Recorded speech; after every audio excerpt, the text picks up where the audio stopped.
All right, welcome in everybody to Locker Room Sports show number 277. We're glad y'all stopped by to make us part of your fantastic Sunday that we're having here today. A little bit of rainy weather, which is really not unusual here. Oh no, it ain't rained much this summer. It's not unusual for here for this part of the country. Not this year. Everybody here is good. Checking 1, 2. Dane, you hear me over there? Good. Yes, sir. All right, we're rolling. Today, guys, thank you for coming by and hanging out with us.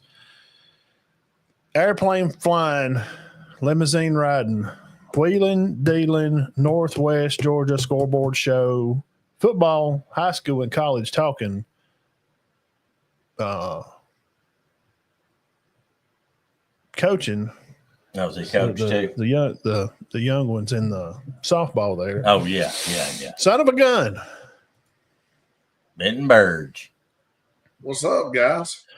Find him over at Birge at Twitter. Give him a shout over there for anything you're going to keep up with. High school football, Northwest Georgia, or, well, just Georgia in general. We're going to take up a fund to get y'all a helicopter, Benton. Yeah, y'all need one for real. Yeah. Well, hey, Channel 6, for real, they used to do that, and all of a sudden, boom, one year they come up and they've got a helicopter. No, that's why they're just going all over the place. We need that big sponsor. That's what we're looking for. What the helicopters go? You probably get a decent one for 75 or 1,000 or so. Probably, I'd guess. Really? Yeah. 75. Yeah. 75,000. Yeah. 100,000 probably get you a really nice one. Really? Oh, I thought there's more than that. Well, I wouldn't. Now, if you want Air Force One style with like rockets on it and stuff, yeah. Today, of course, Birge being here, we're going to talk about the Dawgs over there in the eastern part over east from here from us. Birge has been on scene down there in Athens all week, interviewing players, and him and Kirby's had dinner, I think, a time or two, and the wives are all pretty close. Huh? I'm sitting in the lounge now. You can tell the lounge. I mean, smoke them if you got them, son. That's what Grandy said. So Kirby. We're going to talk about Georgia. They did have – I got a name on here in some recruiting stuff I'm going to do later. So I'm pretty sure the Johnson kid, he committed today. I was looking for I think he's a big lineman. I think he's an offensive lineman. James Johnson? Yeah. Where's he from? He actually committed yesterday, but yes. Was it yesterday? Okay. Yeah, James Johnson from Northwestern out of Miami. Okay. Oh, yeah. They had a show on them one time called The Year of the Bull or something long time ago. Good show. Miami Northwestern, yeah, they're loaded. For a Cooper play. Georgia did steal the Colquitt guy, kid from a 4-star, Jay Lamar. Yeah, he was supposed to be going to Texas. Yeah, running back. He is a running back. Listed at 6 foot 205. They say he's got breakaway speed, which really Georgia hasn't had in a back recently. So we'll see. No, not really. I mean, not even James White and not James White, James Cook and who's the one we like so well, Benton Cook, and they played in the same backfield. Y'all won it that year. Who was the other running back? Well, you had Chubb, and you had McIntosh, and you had you had he went to James Cook was actually the other back.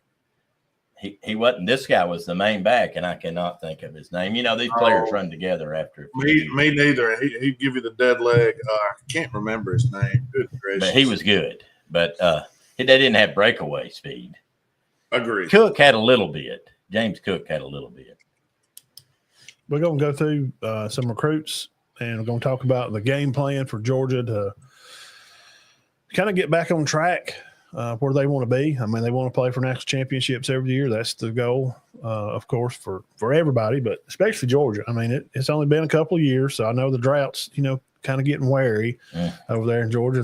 Where some of the fans are getting a little bit like Bama. If they don't win it every year, then if you don't win it every year, then by God, the sky is falling. That's got to be terrible to go through 2 years. Yeah, there's teams out there like played 200 years and got one or none. DeAndre Swift. it was after him. It was the next back. Now Swift was pretty good, and I cannot. It's 2 years ago. I'll look it up here. We're also going to talk about South Carolina. Sellers, they got the guys to be able to, I think, win. Their schedule locks out to be fairly well. We're going to talk about them. Dean's going to break into the state of Tennessee, the Commodores and the Volunteers. The Commodores, Birge, have said recently of quarterback Diego Pava said that they were going to own the state of Tennessee, and he was just pretty much – They could. I'm telling you. he's going to make people forget about the Volunteers. Now, I don't know if that's true, but – y'all may be surprised. I'm serious. Dean's going to get into that. I may be surprised, but I think right now his mouth might be writing checks that his butt can't cash. Oh, wow. Come on now. We're talking about Pava from Vanderbilt, quarterback. He said that I mean, here's the thing about that, and we'll move into a few topics here before we get into the teams. The kid from Florida State saying that, Bama can't handle him and, they're going to put the smack down. What's wrong with that, really? Oh, man, that's crazy. Who said, where's he from? Florida State quarterback. It's been all over the news. And, same thing with Pava talking smack about rival Tennessee. I don't have a problem at all with that. I thought that's what you're supposed to do. Zamir White. I got you. Yeah. Zamir White. Yeah. Oh, he was great. Yeah, he was. But he didn't have breakaway speed. Yeah, I don't understand somebody from Florida State who had a tough year. Did he say it, or are they just reporting that he said it? No, he said it. Okay. They're just pretty much we're going to beat Bama. Well, but you're supposed to think that. Yeah. If you don't believe as the quarterback, then, I mean, how are you supposed to fire the troops up? If he asks you, well, what do you think about the Bama game? We're just going to show up. They probably going to hang 50 on us. Maybe the bus will break down. Maybe something like idiot said at halftime Notre Dame game. Maybe they won't come back out. Yeah, don't do that. I don't have a problem with him saying it. So fans, just calm down a little bit. Well, who is Florida State's quarterback? I forgot the kid's name. Huh? If I could see Pavia saying something, I ain't even going to advertise for him. I ain't even going to say his name. Now, talking about recruiting today, number one linebacker in Georgia in the state, talking about Georgia plays at Gainesville for Coach Niblett over there. Plays it, yes. He has committed to the Tide today, Xavier Griffin. Now, from some reports and things I've read on him, I've kept up with him for probably this month. I've kept up with him more, kind of looked into him a little bit more. He's supposed to be, guys, a real deal. Hightower-esque, Rolando McClain, like he's supposed to be a generational type linebacker. And he plays at Gainesville, which is very good. Very good program. If you're the number one linebacker in Georgia, you probably got to be good, I would think. Yeah, I'd say too many of them don't fall on their face. They at least start wherever they go. Yeah, so that was a big get for them. And then yesterday, the guy we know, Crowell from Jackson High School down the road down here, running back, he also signed. That's put Bama with 3 5-stars, and they got Cedric Morgan and then J-I-H-E-R Jihad kid. He always gets the tough names. Jihad kid, another 5-star defender. He's on crystal ball alert too. Maybe we got Jihad Campbell back. He was a good one. Let's see. What is his name? I'll just tell you. There's some tough names out there now. There really is. Where's he Jaree Edwards. Where's he from? He is, as of today, he's been crystal ball for Alabama. He's a 5-star safety. Now, that's according to Max Torres. These are guys from 24/7 or On 3 and those type places. So that's some recruiting stuff.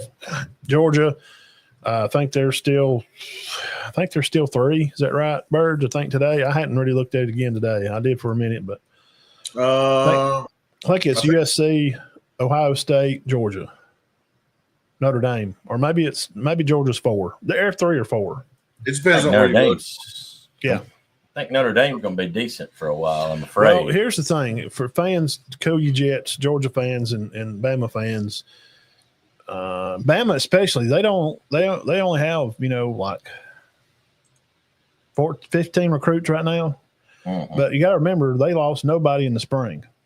Right. Okay, right. so nobody left out. they don't have a big, huge hole to fill. And two, and then for the same sake of Georgia, they didn't have a whole bunch of guys to leave.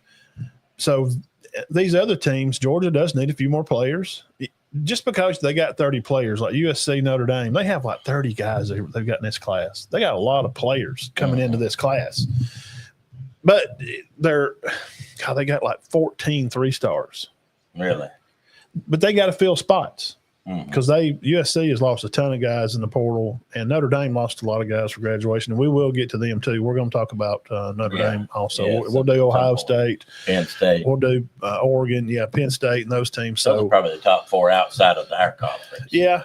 And lastly, and we'll move out of recruit news. So Georgia was 3. That was yesterday, and Bama was 10. I think Georgia's still 3, and I think Bama was 8. I think I look on 3 because they kind of carry an industry, like they kind of get everybody's numbers. So I kind of just roll with them.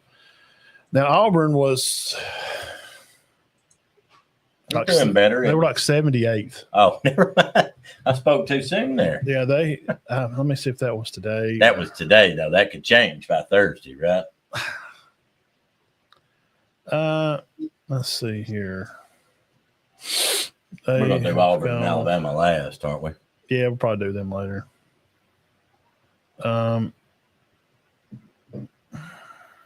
There's a lot of guys I had seen as of Friday. Another guy has dropped off the radar for Auburn. They're losing some guys right now.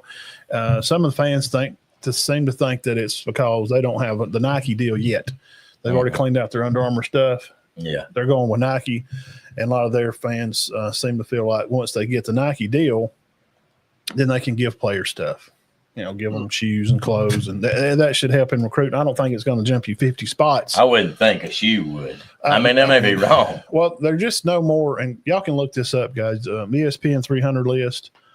I think Georgia has about five or seven ESPN 300 guys. Bama has 5 or so. ESPN 300 or 6. I think Auburn's got 2. Ohio State's got a lot. Oregon's got a bunch. Ohio State's got 291. They have a bunch too. Florida State's not done real bad in this recruiting stuff. So that's kind of where the most of the teams that we kind of cover mostly is Georgia, Bama, and Auburn. And we talk about them probably more in depth now. Yes. Other SEC teams, I hadn't really looked at them a lot in recruiting. LSU is up there. I think they were 4. They're like guys. Georgia. They don't have to go out of state. No, they're not far anyway. You got Louisiana and Texas, Mississippi. Yeah. Texas has slowed down a little bit in recruiting lately. They got a lineman, I think, but they hit the mark pretty early. So that's kind of recruiting news, and that stuff changes. And also last on recruiting, Birge, you know this. None of this really means nothing until that ink dries with that pen. It means nada. Half these kids at Bama just committed today. I'm going to Miami. I kind of am confused to why they even tell us. I know. Stuff. Yeah. Like why even say? Yeah. I mean, used to, yes, but not now. They decommit constantly. Let's see. Georgia flips. Colquitt. We did that. Wisconsin suing Miami for tampering. That was in the news this week. What's that about? Tampering there, but everybody does it now, man. I mean, if one coach that really has to do with more about the coaches kind of yakking with each other. No, Fickle. Really does. Is that his name? Fickle? Fickle and Einhorn. He don't play now. He don't care if Cristobal don't like him or not. He's going after him. I mean, if he needs to. Luke Fickle, I think. Ray Finkel. Yeah, Ray Finkel was a good one. Okay. I mean, great kicker, wasn't he? That's. Did you like Ray Finkel? Well, if they just turn their laces out, I mean, that's not what I'm looking for. Dan Marino. Finkel and Einhorn. I'm looking for this. The EA Sports. Here it is. Finkel and Einhorn. That'd be a good name for a university. Finkel and Einhorn. Okay, hang on here. Or a law firm. I don't know if anybody. Finkel and Einhorn at 1-888-326-1214. You've been injured in an accident. Call Finkel and Einhorn. Hey, guys, we're getting to the age to where this generation has no clue what we're talking about. Yeah, they're clueless. All right, I'm going to throw this up on the screen, and we'll give this about 30 seconds of talk time if y'all want to.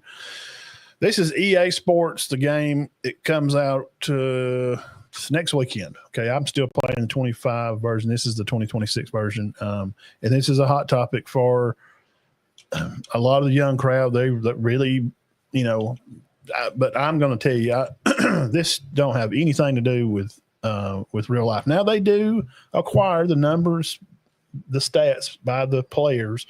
They do add those. The players on this game, their faces and images, like last year's game. And this year, the coaches are on the game. Oh, really? So when you see Kirby Smart come down come out on the field, Birge, they've been really nice to Kirby. Have you seen video of him on the game? I don't know. He looked like a pawpaw to me on the game. Well, he was very thin. And Kirby's a little tubby, kind of like me and you there. He's gotten a little chunky. Yeah, he's kind of chubby. So they was really nice he to him. used to not be. Yeah, Lane Kiffin, I remember it showed a thing of him on there on some of the highlights. So this podcast listeners, we're looking again at college football 26. So this is set up by On3. Top 25 teams. They got Bama 1. Now, the reason why I would assume is because of the returners on offense, especially the offensive line. You do have a new quarterback, but he is a 5-star kid, Ty Simpson. He's going to be great. Receiving core is pretty much the same. Defensively, they brought back 9, and a lot of the young guys from Zay Brown and all those guys, Sab and all them that played last year, they're all going to be back. Yeah, that secondary is going to be tough. So they got Bama 1, they got Texas 2, Ohio State 3, Penn State 4, Notre Dame 5, the Dawgs at 6, then Clemson, A&M, Oregon, and LSU at 10. And to finish out from 11 through 25 is Miami, Florida, Texas Tech, Arizona State, Michigan at 15, Ole Miss, Oklahoma, Indiana, SMU, Tennessee at 20, and then Missouri, Auburn at 22, Duke 23, South Carolina 24, and Illinois at 25. So I like the top 10. I'm not necessarily in that order, but I do agree that that's probably Bird. Is that about right? The top 10. Miami might not be in there. What I was looking like, I think it's pretty close as far as the top guys or the top teams there. I think what breaks it apart is they have Alabama's defense rated as a 96 coming in. They're the number 1 rated defense. Their offense at Alabama is rated 7 at 89, which is still good. 91 is the highest rated offense. Yeah, I noticed that. Did you notice how? I wonder why they said they were not going to make the offenses as good in this game. Yeah, it's kind of rated on the curve. I don't know. I don't know. The Longhorns are showing the best offense, followed by Penn State. I think Miami ought to be in that top 10. Somebody out. I don't know who. I would probably maybe LSU. I just wasn't overly impressed with your. What are we sold on A&M? I mean, where are we? Well, they got potential. I guess. Well, the quarterbacks are good. Okay. But, we did them a couple of weeks ago, and they were not just terrible, but they're not absolutely loaded either. Yeah. They got running back and quarterbacks back. Yeah. So they're explosive on offense, but I don't think they were bringing back much on defense, if I remember. No, they had a lot of replacements. And Ole Miss being at 16 is very surprising because we did them a few weeks ago. Good gosh, man. Yeah, they're going to be pretty good. Man, wow. Ole Miss is. I don't think Tennessee will hold. Ole Miss has got they got a new team. Yeah. I mean, you went through Ole Miss. I was like, holy crap, their D-back feels like all new, but like one. I'll wait till you see this Tennessee breakdown. Oh, my gosh. Indiana and SMU there at 18, 19. I don't – what are we doing? Is Indiana supposed to be good this year, Ben? Well, their quarterback's still there, so he's – they had him rated pretty high. Tennessee at 20.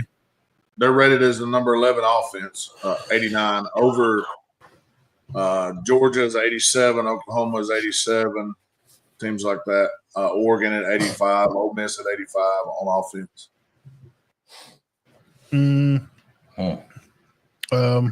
What are we feeling about Auburn and Duke down here at 22 or 3? I don't know. I don't know if I'd jump Auburn up there yet, see how they do. Duke, maybe.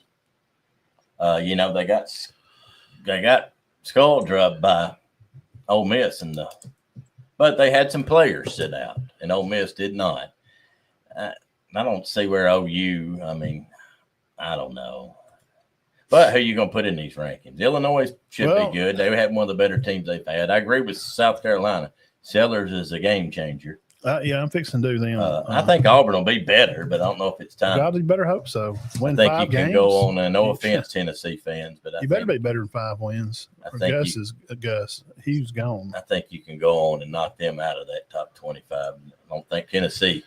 Well, you'll see. I mean, all I'm doing is reading the evidence.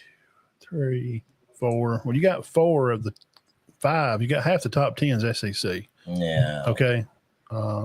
And we've talked about before Dean come over, we was chatting about the SEC, Birge, and you may agree. And if you don't, tell us why. And we'd love the debate and different ideas. Nobody's really wrong because we don't know. We're all speculating this right now. So what we speculated, Birge, is we're not sure how good the SEC is really going to be as a whole. Now, we're talking about 16 teams. Now, there's going to be good teams in it, of course. Yes. What's up, Ben? Good to see you. We do think that there's probably going to be 4 or 5 top-heavy teams, but it's going to kind of be like basketball a little bit. As a whole, the conference wasn't real good because they got bounced pretty quick. And then when we went to the draft, besides Florida and stuff, you've seen a lot of SEC players go. They're playing in the NBA, but they were undrafted. Really? A lot of Sears didn't. I mean, a lot of those guys, Broome went later on in the second round. Broome went in the second round? I don't understand that. They're just – I mean, it is what it is. I mean, Where did Clayton go? He had like a 24-inch vertical. What about Walter Clayton? Did he go from Auburn? I mean, from Florida? I can't remember. I don't remember seeing him. I looked through a bunch of them. I don't remember seeing him on there. So that's Birge. You think the SEC is? There's been years, and look, hey, we're Bama fans, but I'm not a fool, and it don't change my life at all. And I can be honest. There's a year or two that Bama won it with Saban, that the conference probably wasn't real good. Right. But now here's but they did win the conference, and then they did go on to win. And beat the team in the championship game. So, but their path may not have been as hard. But really, I mean, the Big Ten. So, Birge, is the SEC. Is this the best conference anymore? I mean, we ain't won it 2 years. Is it? Has things changed a lot, and this is kind of different now? Or I just think there's more parity with the way the game is these days. Right. I think that the SEC is fine, and they're probably going to put more teams as far as depth wise that could do more. I think the Big Ten, they're top heavy a little bit, and you're going to get you're going to get your Ohio States, Michigan. I think Penn State's going to be one of those teams with a bunch returning this year. Kind of like what Ohio State was last year. When they got in the playoffs, Ohio State was. They were tough to deal with, but. I just think that those teams like Alabama had, where you load everybody up, you got second and third teamers that are 5-star. It's gone, man. It's not going to happen anymore. You may have those guys, but they're not going to be the same.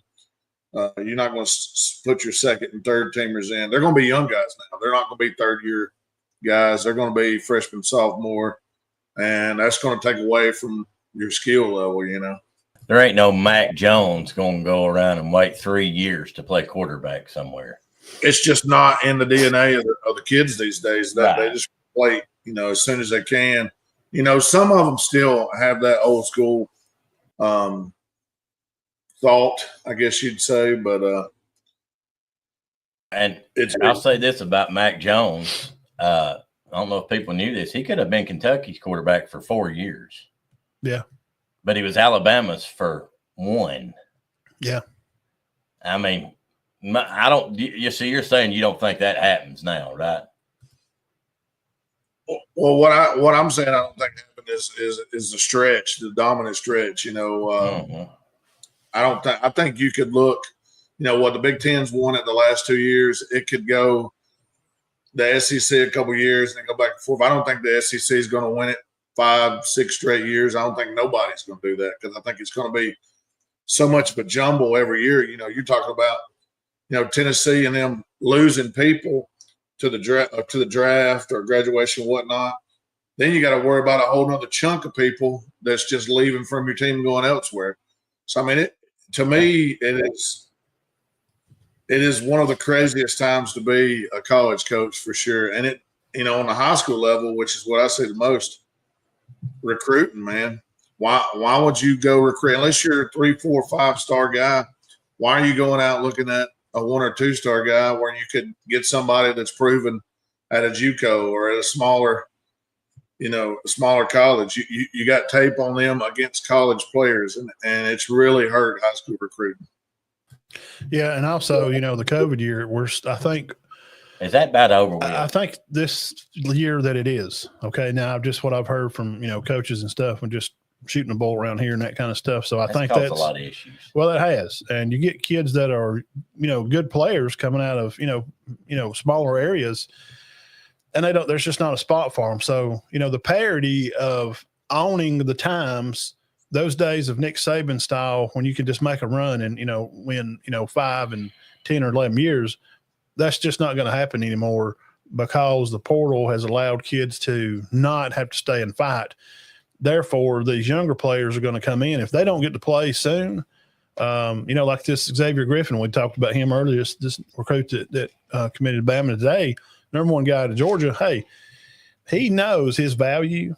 Mm-hmm. And if he don't come in and play, pretty quick, I mean, he's, he could say, well, I'll just go back to Georgia, or, Texas dropped a bag on him, and he supposedly, rejected that to play at Bama because of Coach Roach and the relationships that you build coaches. So I just don't know if I think Birge is saying we're trying to pinpoint the SEC, and tell me if I'm used your analogy wrong, Birge. That it's not just as the SEC a little down. It's everybody. Yeah, it's just kind of going to be how it is. I think it's just gonna kind of be because everybody can move people around.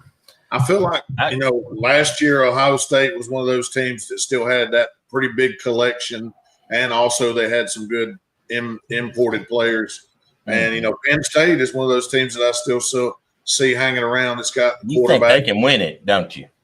I think they can make a good run. I don't know about win it because I don't know if I trust James Franklin or not. But I think they're capable of winning it. Yes, I believe so. Do you think Notre Dame can win it?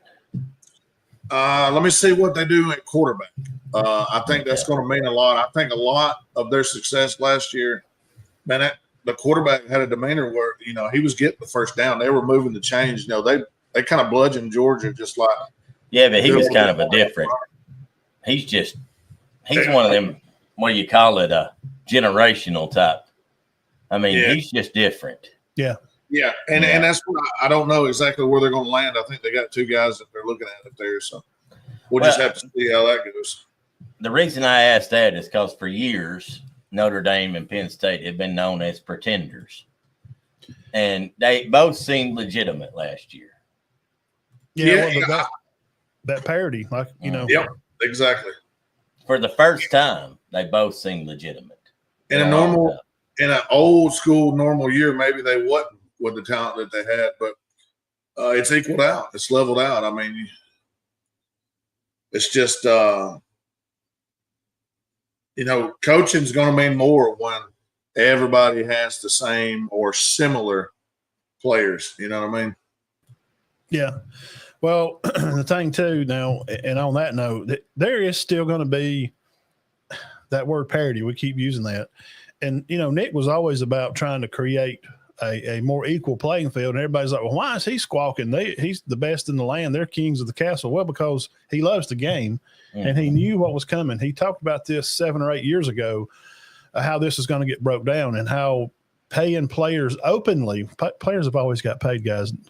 Money, right. Paying players is not the problem. I'll do a whole dialogue on that if you want me to. That's not why. It's the portal. That's the problem. So he knew that this was going to cause – there's still going to be teams that are the have-nots. Okay, JSU can't help that. They can't keep up with Auburn hardly, much less Alabama or somebody. So – for the teams like playing in other divisions like South Dakota State, it's more advantageous for them to stay where they are. But now we got some new cats. You've seen there were some new schools. Who was it? Southwestern, somebody, Texas, or it's going to join the Pac-12. So they're trying to add teams. Mm-hmm. They're trying to build that Pac-12 back up. But I mean, like Sacramento State, or there was some schools on there that like they're gonna come to the Pac-12 maybe just for basketball. See, I think all them teams ought to be in a different league, and they have like a mid-major championship. Have their own championship. And Yeah. or I think most people could agree on that. So anyway, that's just a good little round table topic for everybody to talk about, bring up some discussion. Is the SEC just not, we see that Arkansas's, and I don't want to throw Vandy on the bus right now, but you know what I mean. Vanderbilt's not known to win usually more than 5 or 6 games. Mississippi State, but Labey and them, he's a good coach. Mm-hmm. Maybe they'll figure things out. Auburn has been on a losing streak for 5 or 6 years now. We haven't done anybody yet, which we will tonight. And I'm not knocking them, but maybe outside of Florida and Texas A&M and LSU, but they were just looked all right. I mean, it wasn't great. None of them looked to me, after reviewing them and studying them, looked to be great. Florida's schedule's too hard, for one. And I don't know. Just I've seen that with everybody we've looked at so far.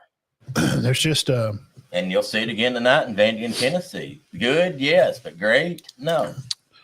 Speaking of that, let's break in this segment here. Next segment, we're going to kick off some of the scheduling and looking at stuff. Birge, we're going to look at South Carolina if you want to pull them up and look at it. Yeah. Now they went 9-3 last year. We all know their QB play, their offensive line play. And we'll talk about a few guys that are coming back. And we don't have to sell you on the quarterback. Everybody's talked about him all season. I'd take him. End of the year, Christmas time. A lot of people felt like South Carolina got a little hosed. Some people thought they probably should have been in the playoff. The playoff, yes. Them and Ole Miss, but they faltered in the bowl game anyway. So Sellers is back at quarterback. Running back, Fajon from Utah State is going to be a guy that they're really high on right now. They have a lot of expectations for him. He's been really great at practice. Rocket Sanders is gone, so that's the guy that's going to be replacing. Good luck with that. Yeah. Oscar Attaway will get more carries they're talking about in the He spring. was back up last year. Yeah, you'll see him probably a little more. I like him. Their left and right tackle are back, Thompson and Henry. So you got your tackles back, and the center that they're going to have has got a lot of snaps under his belt. So they may be battling with some guard play there. But, Bird's talking about the portal and, guys moving around, a little bit of parity. Man, you just get in the portal and you go find a guy that's got, 70 or 80 snaps under their belt, and you add to that list. So they're going to start the year off, Dean. It's going to be at 2 o'clock on ESPN. They're going to play the Hokies. That'll be a tough game. So does Vanderbilt plays the Hokies week 2 or 3? It's going to be in Atlanta, August 31st. That'll be a good matchup. Yeah, be a lot of week 1 and week 2 games are pretty good this year. LSU, Clemson, I'm excited about that. Yeah, Texas plays Michigan. Well, Syracuse and Tennessee play. That'll be a tough game. Notre Dame, Texas A&M. Yeah. I don't know about y'all, but I mean, Syracuse can upset Tennessee. I don't even know if it'll be an upset. They may be that Illinois style teams. The next week, the 6th, as they get into the month of September right here, we're going to go the 6th, 13th, 20th, and 27th. South Carolina State should be a win. I think they'll beat Virginia Tech. Okay, so I'm clicking. Yeah. I'm checking wins here. Close one. They got Vandy. You just talked about. They got them. I think they beat Vandy. They're at home, so we're going to give them the win. They're at home. Then they're going to go to Missouri. Missouri's not real great this year. They lost a lot of guys. Man, I did them last week. Then the end of the month, they're going to be home for Kentucky. They're bad. Kentucky's not good. And I put this question out last week. I mean, it's just going to be hard for them to be good. I had a question I put out last week, and we'll put it out there again. And if Stoops only wins 4 again, or is he gone? I mean, is it time to move on? Because since Cal's gone from the basketball program, you feel like maybe we're a little bit of a football school, maybe? Yeah. Because he's gone? Nah, they're supposed to be real good in basketball again. Are they going to fire him? 4 wins, we're going to have to find out. Well, I mean, I know you already did Kentucky, but both their receivers left. Their quarterback hadn't played in 3 years. It's Zach Calzada. I just don't see them being very strong. So I'm looking for 1, 2, 3, 4, 5. The month of September, as South Carolina takes their first open day, October the 4th. And then they get to meet. Now we're going to find out what's going on. Be 5-0. But now we're going to cut the cheese. We're going to cut it with a big knife now, Birge. Cut the cheese. With a big knife. They're going to travel to LSU. I don't think. Does it have a time on that game yet? 3:30 or 8 o'clock is the TBA. That'll be a difference because they play that game at 8 o'clock. That may be a loss. I'm going to put L. Okay. Then they're going to host Oklahoma. I did them last week. We've talked about them. I think they beat them. They beat them bad at home last year. I think that's a noon game. Okay. Bad.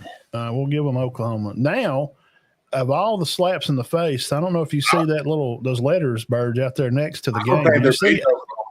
Do you see HC on the 25th for South Carolina? Mm-hmm. Do you see HC beside the day out there? Homecoming. Homecoming. Look who they're playing for homecoming. Georgia? Tell them, Birge. The Crimson Tide. You play Alabama for homecoming, dude. You just pissed off about 80 players. Yeah, I don't know if I don't think they're better than Alabama. I'll just be honest. I'll be honest with you. I don't think they beat Oklahoma. I think Oklahoma's quarterback's going to be good enough. They're going to have enough around them. I think Oklahoma's going to beat them in South Carolina. I'm not so sure that they don't drop one of those first 5. I'm not totally against what you're saying. I almost picked Oklahoma because I went through them. They're going to be better on defense. Offensive play, they could beat them. It is the only reason I picked South Carolina. It is at home. It's a home game for them. What I'm saying, that was a tiebreaker if I had to pick. Now, starting in the month of November. I think they beat Bama. No, I'm going to give them 2 losses. Say they lose to LSU and they lose to Bama. Now, if they do lose to Oklahoma, they're going to be 5-3 at the time. So they hit a skid mark here in October, and they're just getting their butts handed to them. Then they go to the month of November. They're going to be at Ole Miss. Ole Miss just don't look very impressed with me, man. They don't look good to me. I went through there. I may be way off. Well, we had them 7.5, 8, maybe. Yeah, they like FanDuel's got them like 6.5 or 7.5. Yeah, they just lost too much. So after a 3-game losing streak, probably for October, they're going to get Idle, the 8th dangerous game. Oh, they will never beat them. Ain't never. Yeah, I mean, Knapp said they're undefeated. No, yeah. Idle. I'll tell you something about Knapp later. A&M's going to be on the 15th. I think they lose that. Well, it's at A&M. I'm gonna give A&M that win. At A&M, they're supposed to be better, and they're going to finish the game. Coastal Carolina, not in baseball, or Coastal would probably win. And then they're going to play Clemson at 11 o'clock. Does it still say 11 on their Birds? They had them at 11. I think they're done. Yep. Okay, so that's another loss. We got them at 1, 2, 3, 4, at least 4 losses. At least Birds got them for 5. I got them at 7.5, between 7 and 5 and 8 and 4 at best. Absolutely on board with every bit of that. 7.5. Yeah. Anyway, this team goes 9-3. I don't think so. I don't see it. Going to Alabama, you got to play LSU, you got to play Clemson, 8. you play Virginia Tech. Here's the thing: I'm gonna write down that they could win 8, but that's where that 7.5 comes in because out of those 8, I picked them to win. Dude, I don't know crap doodly about Virginia Tech right now. It's summer. I don't know anything about them. 1, and 2, I did pick them to beat Oklahoma. Birge did not. So there's the other game. Right. So 7.5 is. I'd say 7.5. I think that's fair. As good a number as you can get for them. I would not be surprised if they went 500, but I would be surprised if they went 9-3. I do not see them going 9-3. Now they don't have enough firepower. Well, here's the thing. That running back, the kid from Utah State, Fashion, and then the other kid we're talking about, the Oscar Attaway. I like Attaway. Now, I watched him run last year, and he is impressive. And he's the smaller, fast guy. Yes. Sanders was their main man, but Attaway was his backup.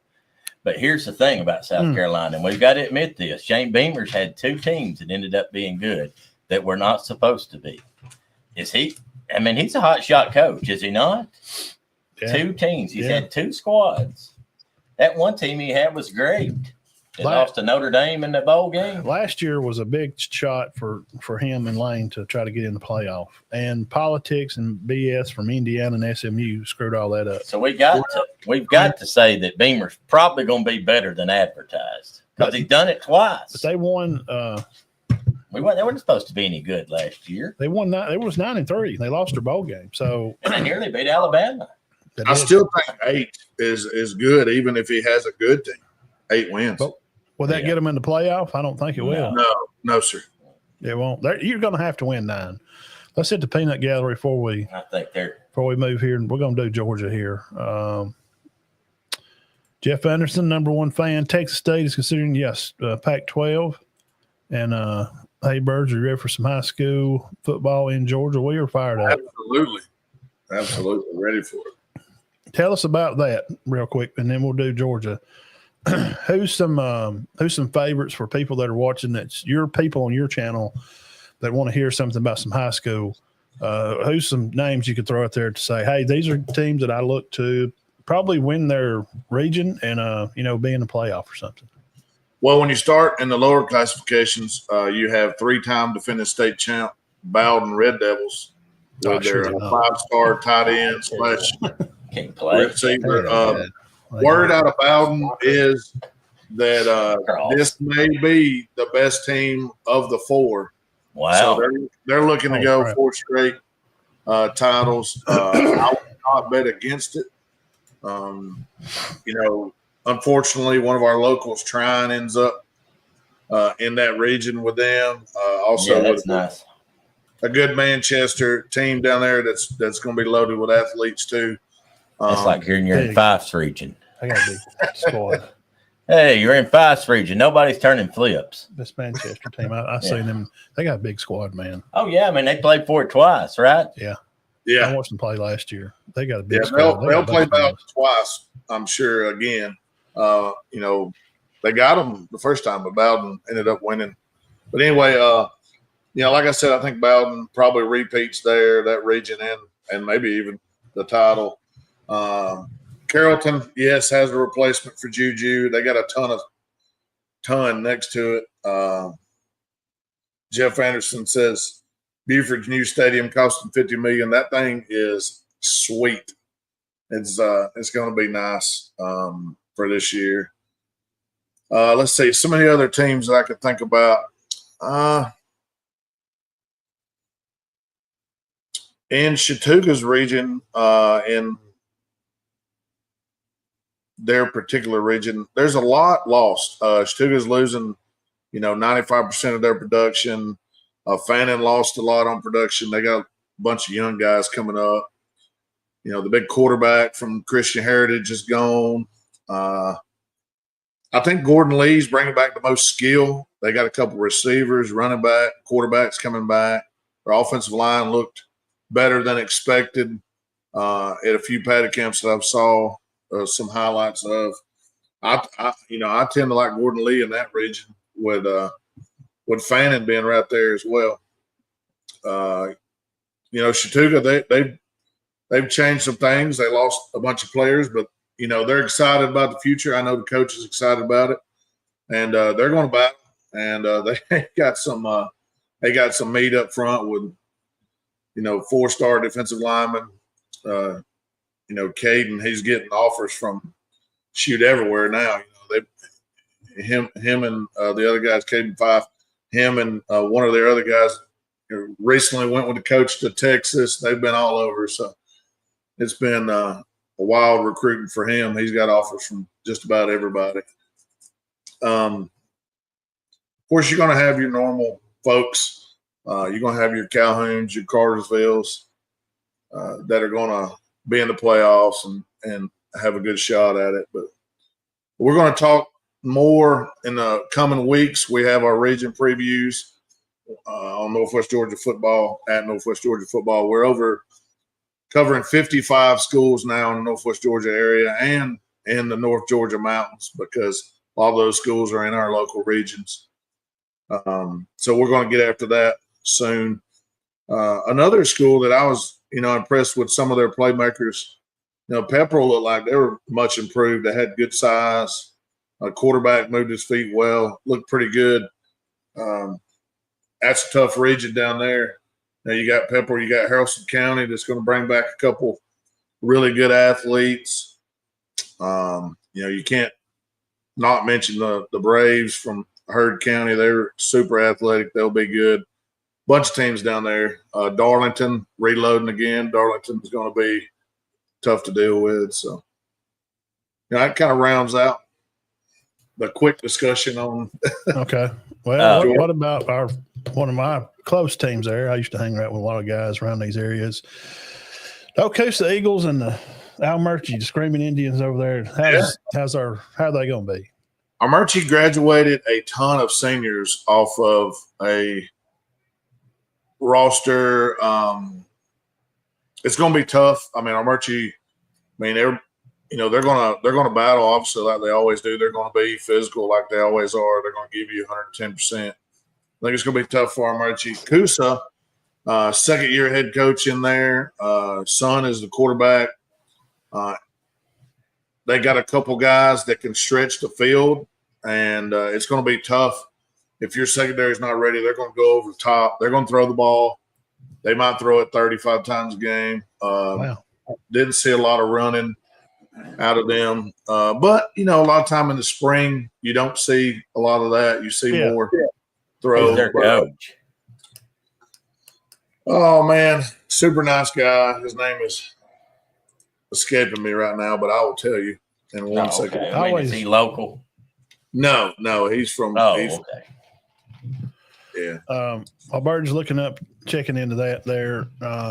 Again, go find him over on Twitter at @BBirge, and just type in Northwest Georgia Scoreboard Show on Google, and it'll come up. And him, and then you'll find their page, and it's they come on all during the week, couple times a week when season hits, and he'll have highlights from the games, and they break down him and Lawrence. Everybody's still same guys on same people.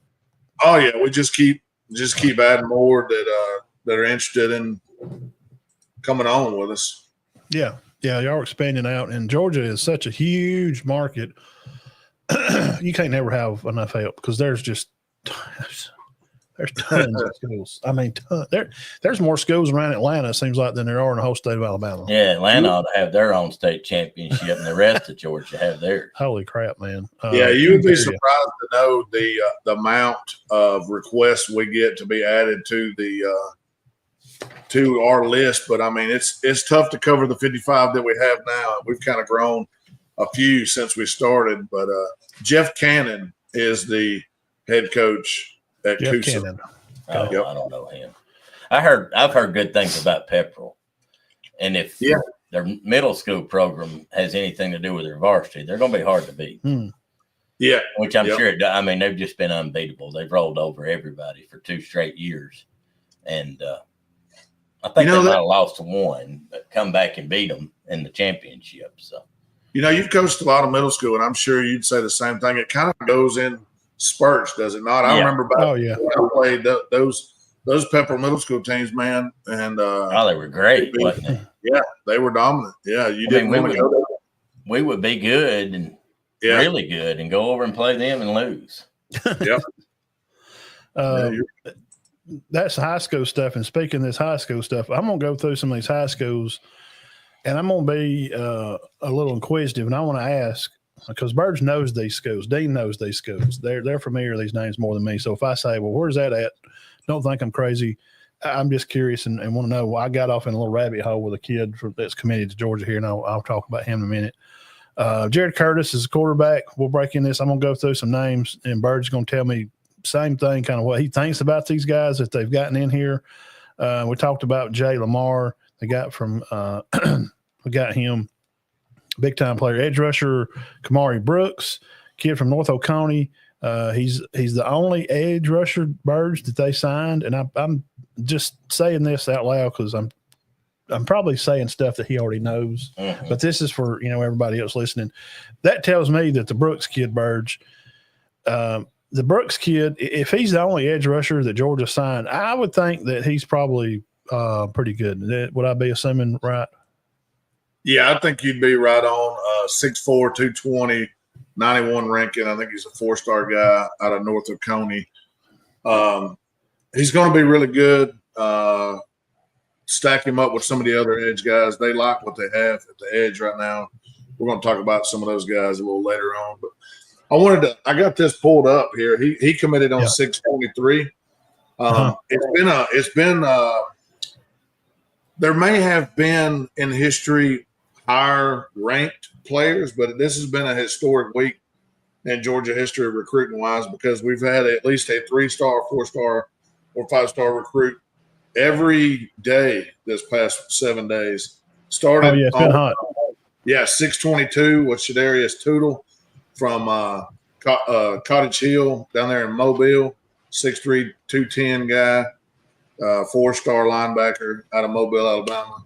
Then you talk about what about Taylor Atkinson now, the kid from Grayson?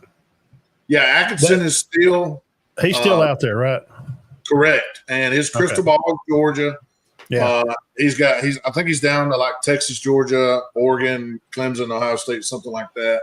And then the Nick Abrams kid from MICHOR, Merck. Yeah, he's from Georgia. He's supposed to be going to Maryland. Nick Abrams. He's another guy too.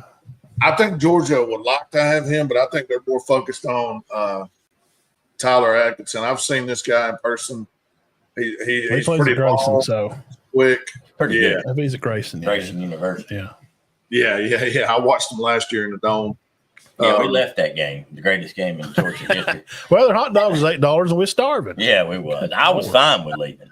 And I know Matt was too. We were hungry. And we left Grayson, Roswell.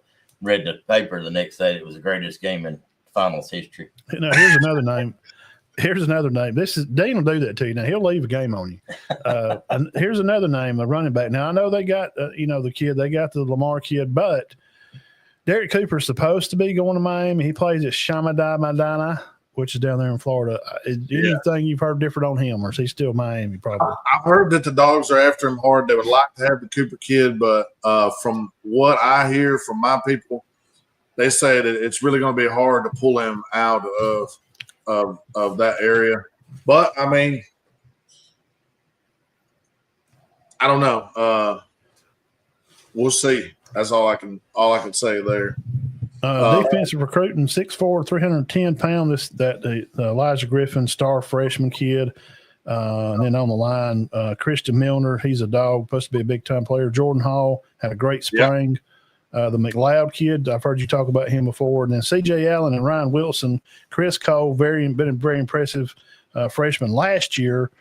Justin Williams should also have a large impact for the Dogs coming up now here. Now, the vets, their DBs, the Everett kid, and of course we know KJ Bolden. He could be probably the best DB in the nation this coming year. He had 60 tackles last year. Any other recruits that I'm missing out here? So go ahead and let me know what you think and some other guys. Yeah, I'll jump through the recruits right quick and get this off the screen. But Corey Howard is a very underrated guy out of Valdosta that they've recently got a commit on the 24th, 6'6", just 245 right now, raw guy.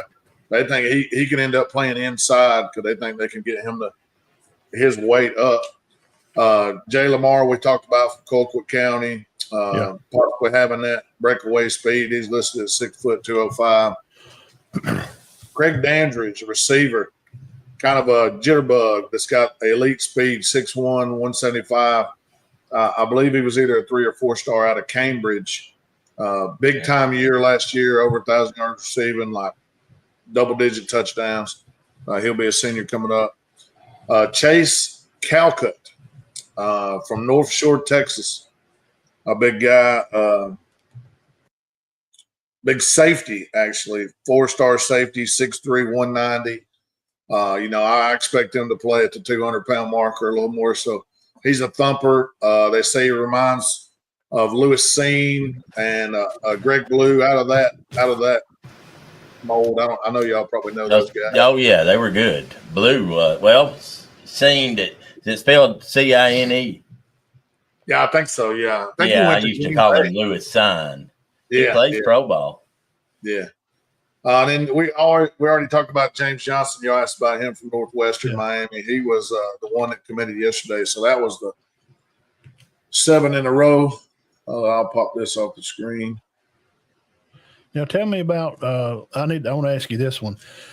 Caden Prothrow from Bowden over there, 5-star guy, number 29 in the nation. Is he Tyron's kinfolk? Played at Bama or no? I don't know the answer to that. Okay. Well, they're so close, Eflin and Bowden. Yeah.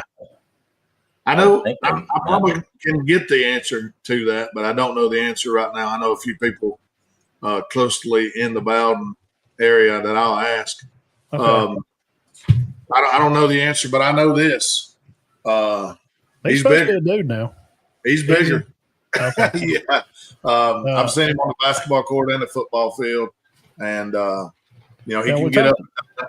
Well, if he's that bloodline of people, they're just freak athletes. So here's a guy I'm curious about too. I just kind of dug through some recruit stuff, and I could ask you about. We know Nate Frazier. He's going to be a sophomore. We love him. I really like him. I don't think he gets enough respect. I talked him up all year last year. I really like Nate Frazier. Now, Josh McCrary, the kid from Illinois, is 6'1", 235, had 117 carries, 600 yards. Wow. Had 114 against South Carolina in the bowl game December 31st. He did play at Enterprise, Alabama. So tell me about this McCrary. I don't know if you heard the report that come out saying that who is it? It's Bielema up there, right? Yes. Yeah, he basically said that they found out that McCrary was going into the portal, and then 12 hours later he was on the flight to Georgia. I don't know if that's – go ahead. But, yeah, so what though? I mean, the kid done made up his mind, and he was ready to come back down this way. Yeah. He probably, felt – but which Georgia's got some good backs. Frazier's there, and they just got another guy. But Frazier's good. I love Frazier. I think he's great. But this kid seems pretty good, 6'1", 235. Illinois, they're not going to pick up some trash running backs. I mean, they're not going to win the Heisman, but to share carries. You're going to see the 1-2. Frazier's going to be the jitterbug type. And then this guy can also move pretty good, but he'll be more your downhill runner. You might see him come in on the third and short or whatever to try to push the pile a little bit, which will be – what we need. We haven't had that. You hadn't had that.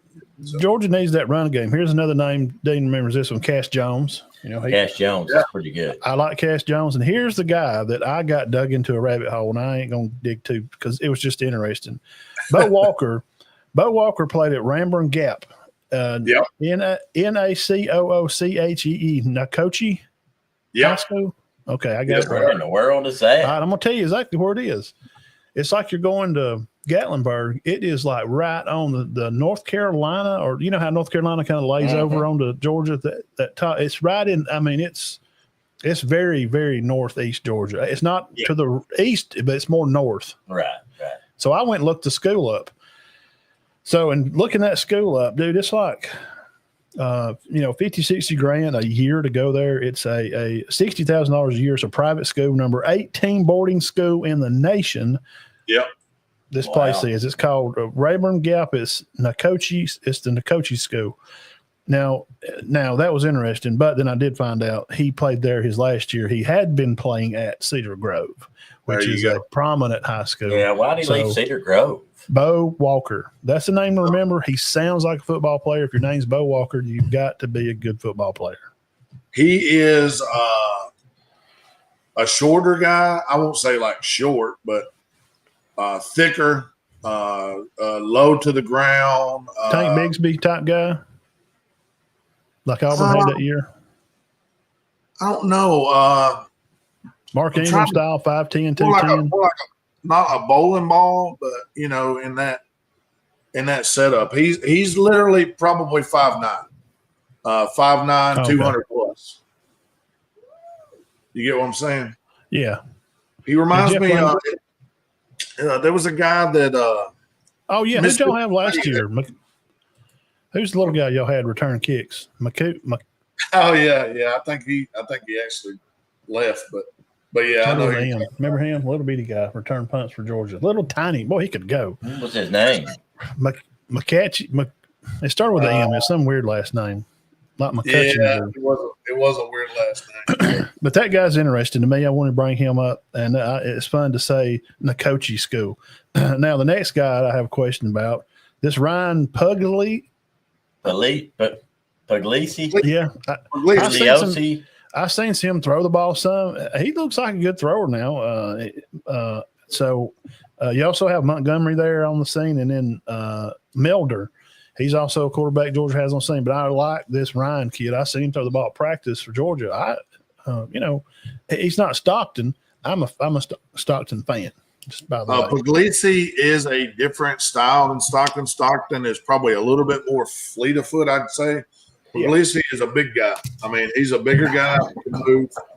And I would not be sad to say that he's got a bigger arm than Stockton. I mean, he's more just different. Just different guy. I like the fact that he's stuck it out. You see, Stockton starting. You see this other guy that's come in, and from all accounts, man, Puglisi has just put his head to the grindstone and stuck it out, and he'll get his shot. He'll probably play some. I'm sure we'll see him early. We'll look at the schedule here and we'll go through this. And you left tackle Freeling, he was out with an ankle. He is back. The left guard Morris, the center Bobo, which we know who that is, right guard. Looks like you got a lot of new guys because they lost a lot of the offensive line. I think you lost all the O line except for one. Smith and Gaddison that are going to replace and come in and do some play time. They're supposed to be really good. So, the good thing is at left tackle, Monroe Freeland has played a bunch of snaps. Freeland, Michael Morris is going to play probably left guard. He's a redshirt senior. He's got snaps. Drew Bobo, redshirt junior. Everybody knows his dad. Who's this Unis guy at right guard? Unis, am I saying that right? Ernest Green. UINI. Now they had Green at right tackle, and then they had this Uni guy at right guard. Uini? I don't know. I don't want to say recognize on there. Okay. I do see who you're talking about, but I've got him listed on my depth chart as the second string left guard. Right guard, I have Daniel Calhoun penciled in. Calhoun. Okay. He's a redshirt freshman now. He's a big one. Calhoun's a big guy. I think he can get it done over there. And the good thing is they've played a bunch of these guys. A bunch of these guys has played because of injury or whatnot. You talked about one of the guys being out a good bit of the year last year. Freeland, he had an ankle. To me, I feel like a switching of the line, yes, it's going to be new guys trying to get used to each other. But the line that we had, we did not run the ball very well. Yeah, I know. It was probably the worst I've seen Georgia run the ball in decades. Yeah, so I know. Maybe we can get these other guys in here and the big guys, like I said, Daniel Calhoun's a big guy. Maybe we can get them in here and it was a tough year on the ground. Yeah. Let's look at the schedule, and I'll throw it up here on the old Two Bear podcast listeners. Just listen along.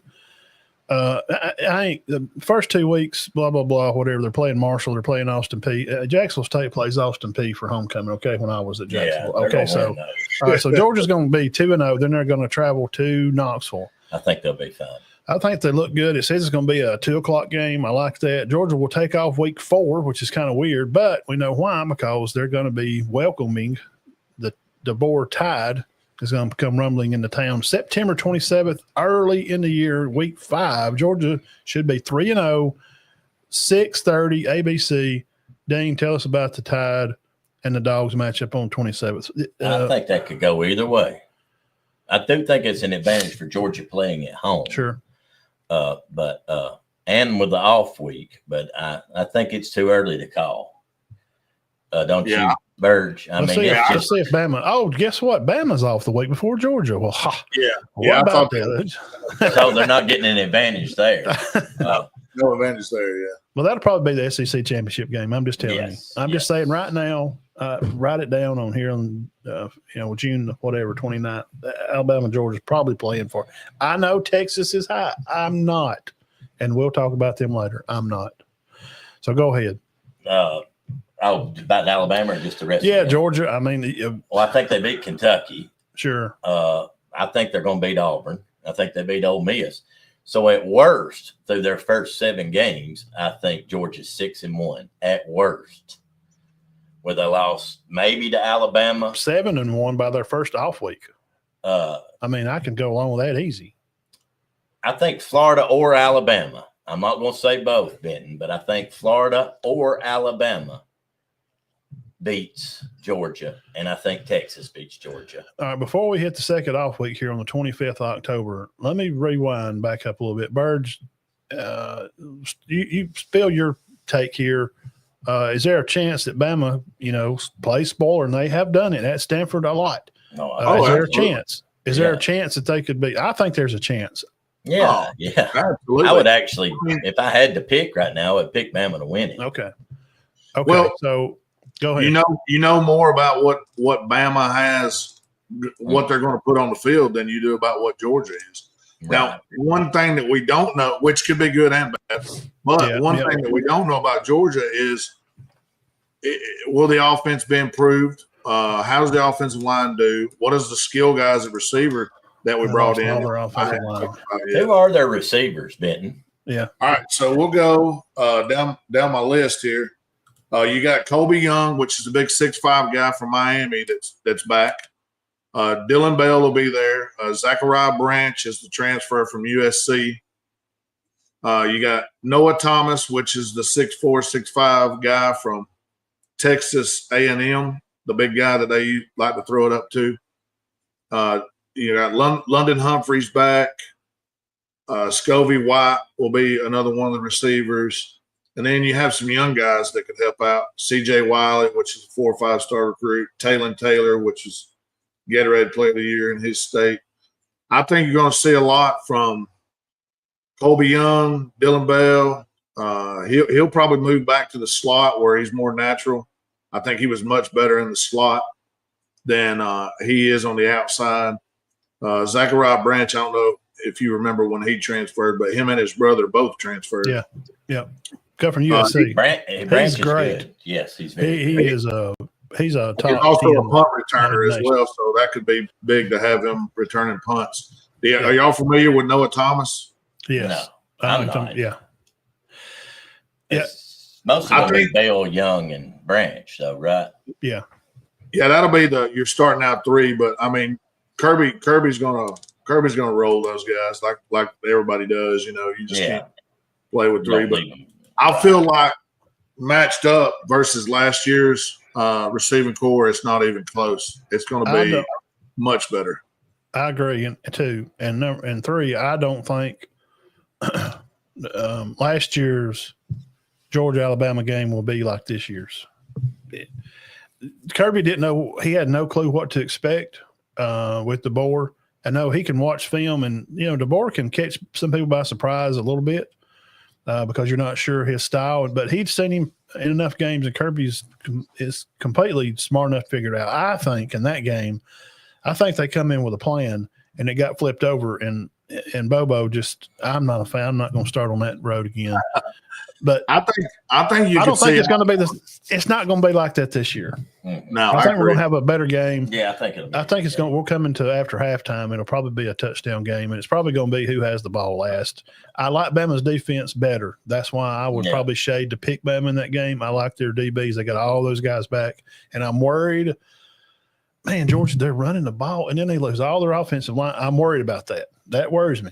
Mm-hmm. I don't know why I'm not as worried as much about the offensive line just because I know the reps that those guys have got. Okay. I think that, and I like Georgia's secondary to an extent. Now, I'll tell you this, the depth is not. It's not there, but the guys they have are good. They're good. What's his name? Everett and Bolden, golly, man, those are 2. They're top in the nation. Those guys are great. Mm-hmm. They've been playing a lot of football. I'll tell you one that, doesn't get a lot of – he's young, doesn't get a lot of front, but you're going to see his name. But Ellis Robinson is going to be I think he's capable of being an All-American top player. Ellis Robinson, Okay. Check him out. Ellis Robinson, all right. Ellis Robinson, Daniel Harris will be another good player. We all kind of feel like if Georgia just loses, now here, let's play bad scenario. All right. And I'm just saying this, and you're already thinking, you probably know what I'm fixing to say. It's just a bad place to play.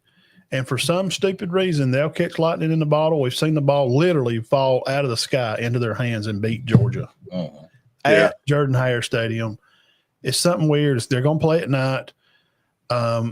Maybe Georgia's coming off a big win over Bama, then they do come home to play a middle school Kentucky team, and they're probably just it's going to be a noon game, and they're going to be off the rest of the day.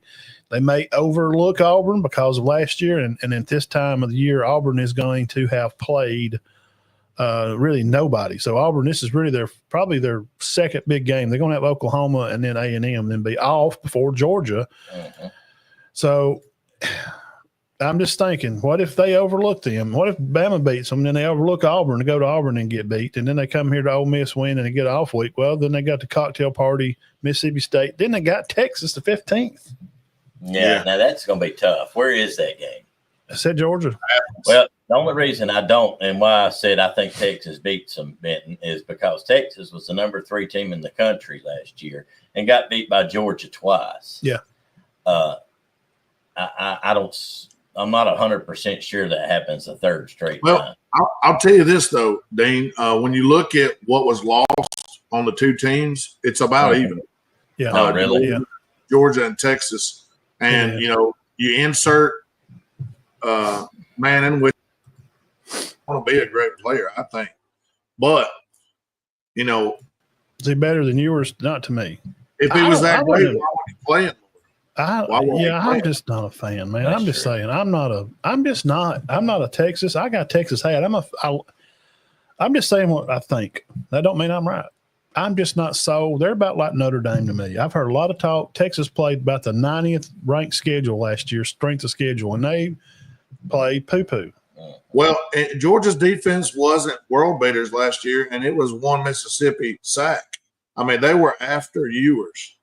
And, I know that he was banged up and couldn't move around as good, but that was just something they, exploited. I think that, that Manning moves well with his feet, and they'll have to use that. He'll have to extend plays. But we'll see how the young guy can do when he gets his bell rung a few times. Let's hit the schedule back here, and we'll roll out here and get to Tennessee and Vandy. Wins. I think Georgia's a lock for. They've got to be a lock for 9. I got them at 10, 9.5. That's what I wrote down. No more than 10. I don't think they go 11-1 with that schedule. I think they lose to either Alabama or Florida, one of the two, not both, and maybe Texas or a rivalry game, Tech. That's a good one. I'm sorry, it is. It's gotten kind of. You know what happened last year, and I think Tech will be better. So I got them at 9.5. Which means obviously they'll go 9-3 or 10-2. Yeah, and could make that playoff for sure. Yeah, I think 10-2 probably makes the playoff, depending on who you lose to. I'm not sure if 9-3 is good enough. No, I don't know that they'll go 9-3. I'm thinking 10-2, but we always do a half. So. 9-3. I think that's work. If Georgia loses 3, I think that's probably. That's the bad. That's a bad word to say. That's not a bad year, guys. We got to shut up saying that. 9-3, that's a good year. 9-3 with that schedule, So what? They lost to, and historically, so what? Georgia lost to Bama and Texas and Auburn or Ole Miss. Okay, maybe they lose one of those games that they shouldn't lose. Like they should not lose to Ole Miss or Auburn. There's just no way. No way. But you got Auburn, Bama, Texas, Georgia Tech, and Florida. Florida, man. If you go 3-2 in them, you can't be real disappointed. We did Florida. we did Florida early, guys, and They're going to be good. I'm telling you, I think Florida's going to be. I'm not. That's going to be a good cocktail party, and is it not the last, Birge? This is the last they're going to play there. And for a little bit, Everbank is going to get remade. They're going to do back and forth, ain't they? Well, for at least 2 years, and then they'll decide on that after that. Okay. I like the cocktail party's fun, but I'm here. You know why they brought that up? You know why they did that, Dean? They're going to take it away from there because of recruiting. Because if you're deemed, they flip a coin or whatever, back and forth, or if you're the home or guest, if you're the guest team, you can't have recruits at the game. Oh, yeah, I know. We're not even at my place. We're at a neutral site. Why does that matter? Why does it matter? Why does it matter? NCAA, that's why in 2030, the NCAA will be running college basketball, folks. You heard it here first. I'm telling you, that's what's going to be. 2030, they're not going to have anything to do with football. They're going to have their own league. Anybody going to be upset Bama, over Georgia, that? Oregon, Ohio States, they're going to have their own league. So I think Georgia's a lock for 9.5. I think FanDuel had them for 9.5. I can go along with that. They may lose one of those games. Now, they are going to have some new structure. We talked about they do have some vets in the D-back field. I do worry about that a little bit, but we hadn't seen them run the freaking ball, man. They got to get between tackles and start running the ball, man. And I love Frazier. Yeah, Frazier's good. I think if you get some room to Frazier and McCoy, I think they're capable of running the ball. Yes, they are. It's something that they've got to do. It's just a staple of what they are and what Georgia is known to be doing. The Cocktail Bowl will be home for the next 2 years in stadium construction. And okay. So that's that. Now, Dean, tell us about the great volunteers here. You want to hear about Vandy or of Tennessee? Tennessee. Yeah, first. Let's do Tennessee. I'm so curious about them. All right. Who's back? What do they got going on? What the hell? They even got a quarterback. I don't know what they're going to do. All right. Offensively, we'll start out with offense. Of course, they lost Nico. He went to UCLA, and in an odd twist, UCLA's quarterback came to Tennessee. But actually, he had transferred to UCLA, but did not. He's actually App State's quarterback. But look at these stats at App State: 6,800 yards, 56 touchdowns. It's pretty good. He'd actually led the country in interceptions, though. That's the downside. His name's Joey Aguilar. Mm-hmm. And they say more than 100%. And they're 99% sure he's going to be the quarterback. Their backup's Jake Merklinger. He's from Savannah Country Day. You remember him, Benton? Yeah. Aguilar is going to be your quarterback. I will be shocked. I would think. 6,800 yards. This guy is throwing for 275 yards a game in his 2-year starter. All right, we move on to running back. They lost Dylan Sampson, SEC Player of the Year, but they got Peyton Lewis and Deshaun Bishop. They combined for 800. I expect one of them to step up and be a really good back, because that's one thing you can say about Tennessee. They've always got a pretty good running back. All right, O-line, they bring back one. That's just can't be good. One, they did get a 5-star freshman, and they got 2 transfers with experience, but they're not regular starters. All right, and here's the bad thing, guys. Wide receivers, they're no experience. Their leading returning wide receiver is Chris Brazile with 29 catches. I don't even know who he is. I don't remember. They lost Brew McCoy. Squirrel White went to Florida State. They've got a guy up there named Mike Matthews, who is a 5-star, and they're expecting huge things out of him. He caught 7 passes last year. Amari Jefferson transferred from Alabama. I'm not knocking him, but I don't remember him even being in. That's the kid from Chattanooga, ain't it? Yes, it is. Amari Jefferson. Yep, it is. Okay, he's supposed to help. Now, this is how bad it's got at wide receiver up there, Benton. Boo Carter, starting free safety, will play offense. Well, you got to do what you got to do. But it's Brazil. They say he can stretch the field. They're okay with running back. They're okay with this quarterback. The offensive line's a question mark. The biggest plus for Tennessee is their tight ends. Miles Kittlesman returns. He had 300 yards. And Ethan Davis, his backup, was all freshman. So both their tight ends are good. But now they going okay. They got to have protection for the quarterback. It's going to be a new quarterback at that. right. He has played some, but he's not really proven in the SEC. No. I mean, guys like Bama's going to eat him alive. Yeah, he played at App State. They got to go to Tuscaloosa and play that one. So App State is not the ACC. Nobody pushed the ball again up the field too. Tight ends may be okay. Running backs Pretty good. Yeah. Tight ends are good. Running backs are good. We don't know about the line. We don't know about the wide receivers, and we're not 100% sure about the quarterback. Defensively, the D-line is good. They were good last year. Josh Josephs, Bryson Eason, and Jackson Moy, they all started and played. Returned 2 linebackers, Jeremiah Thielander and Arian Carter. They're good. The DBs are loaded. Boo Carter is a preseason All-American. He's from Cleveland. Yeah. And they're lockdown corners. Ricky Gibson and Jermon McCoy. Lockdown corners. So it sounds like they're going to be good on defense. So they're going to have to hold. Good on defense. They better hold teams to under 28. Bird, does that sound about right? Yeah. They better not give up 30. I don't know if they can average 30 a game. I don't either. So they better hold people to a touchdown a quarter, no more than. And I got a cousin that's a big Tennessee fan. I'm sorry, Sam. I'm just being honest. That week 1 game, I think it's going to be a good one to start. Well, you look at their schedule, and I'll go on and tell you ahead of time, and I'll see what you've got. Well, no, I'll wait till y'all. I don't have them with a very high number. All right, and they start out with Syracuse. It is at home, right? Mm-hmm. No, it's in Atlanta. Yeah, okay. Like a Chick-fil-A game or something. Syracuse has Kyle McCord, who threw for more yards than anybody in the country last year.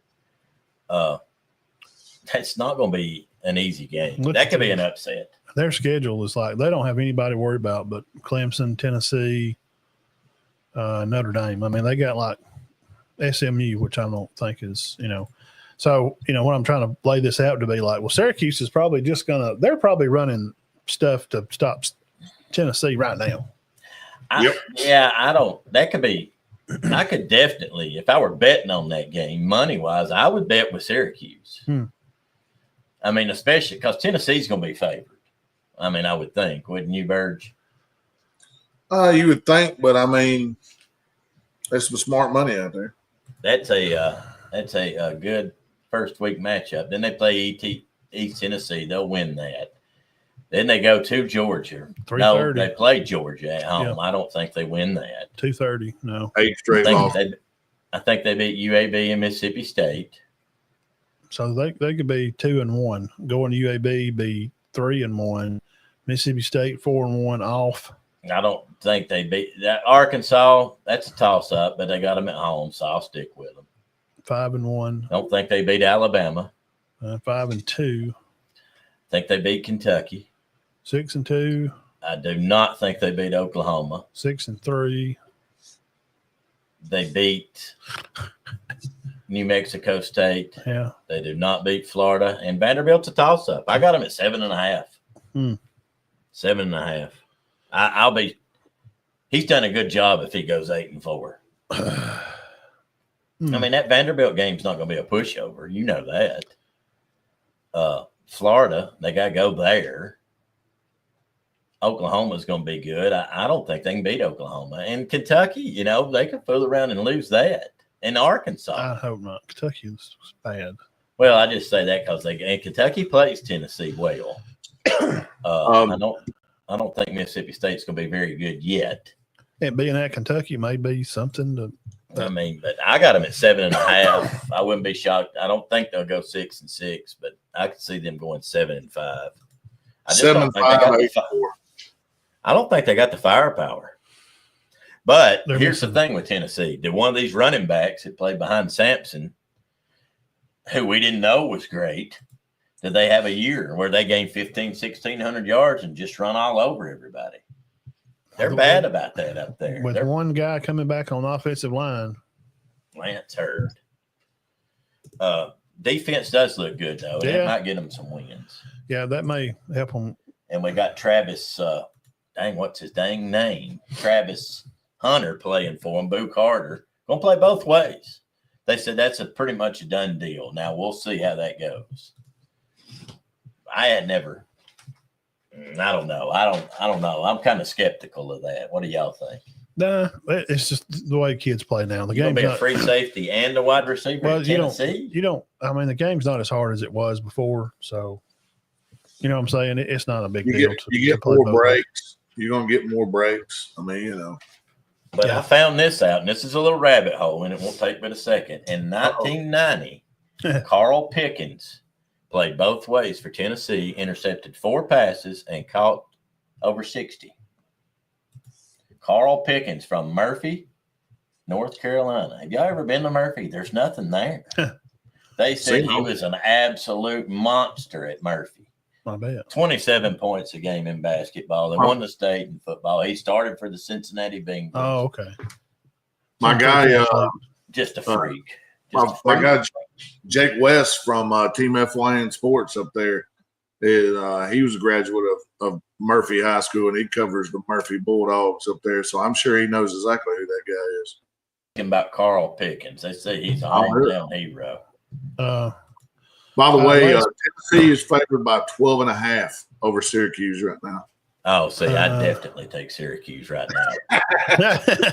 Definitely 12.5. I'd take that anyway. Yeah. Syracuse is going to be good. I'm telling y'all, Syracuse may win the whole thing. Right. Okay, down. I'm kidding. Right now, but they did go 9-3 last year, did they not? Yeah, them in Illinois are going to have some run at it. Kyle McCord's good. McCord threw for 4,700 yards. Yeah. And I'll say this. Yeah, now, remember, guys, if they forgot, he's the one that was at Ohio State. He was good. I think Ohio State, and nothing against Will Howard. I thought he did great. Yeah. But I think Ohio State's still lifting the crown if Kyle McCord was there still. Yeah, I agree. Yeah, their defense was, their linebackers and all were so freaking good, man. I'll say this too. McCord's number 1 receiver went for over 1,000 yards. He was a Georgia backup. Jackson Meeks went up there and went for over 1,000 yards. Yep. Yeah. The Commodores said they're taking over the state. We're not going to get to find out till November the 29th, however, at 3:30. But first, Charleston Southern Buccaneers will be at First Bank Stadium, Nashville, Tennessee, home of the Vandies. I love the coach. I love what they're doing. Offensive coordinator has spent some time there. They're playing. They're ready, getting some players to come in play defense now. But the first game, don't worry about that. But game 2, tell us about how can Vandy go to VT? Who have they got to show up at 6:30 at VT? All right. Well, y'all know who they've got. I would say he's got some dog in him. Diego Pavia comes back 3,100 yards, and his best receiver, Eli Stowers, is back. You know, they both came from New Mexico State, shocked Alabama, nearly beat Texas, beat Georgia Tech in the bowl game. They've got all the receivers back. Junior Sherrill, 29 catches. Transfer Trent Hudson, top 36. They've got their running back 600 yards and 23 catches. But here's the downside. 4 new starters on the O-line. 4 new starters. Some of them from the transfer portal. Some just are stepping in to finally start. That's not where you want to replace people, though, is it? Not on the line, I mean. But, okay, that's a downside. You're fine at running back. You're fine at receiver. You're obviously fine at quarterback, but you're not fine on the O-line. Defensively, you're fine everywhere. You're actually very good everywhere. Linebackers, all 3 of them are back. Longwell, 89 tackles. Langston Patton, 78. And Nick Rinaldi, 52, are all back. The whole D-line's veterans, Glenn Seabrooks, Corday Sidnor, and Miles Capers are all 3 good. And the secondary, 2 safeties are from the transfer portal, but they both started.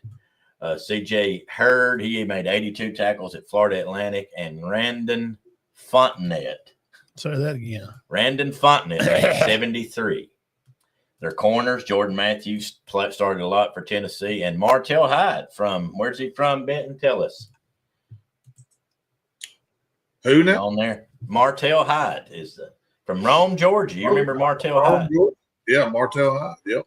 Yeah, he is the other starting corner. So they pretty much got 9 starters back on defense from a 7-16.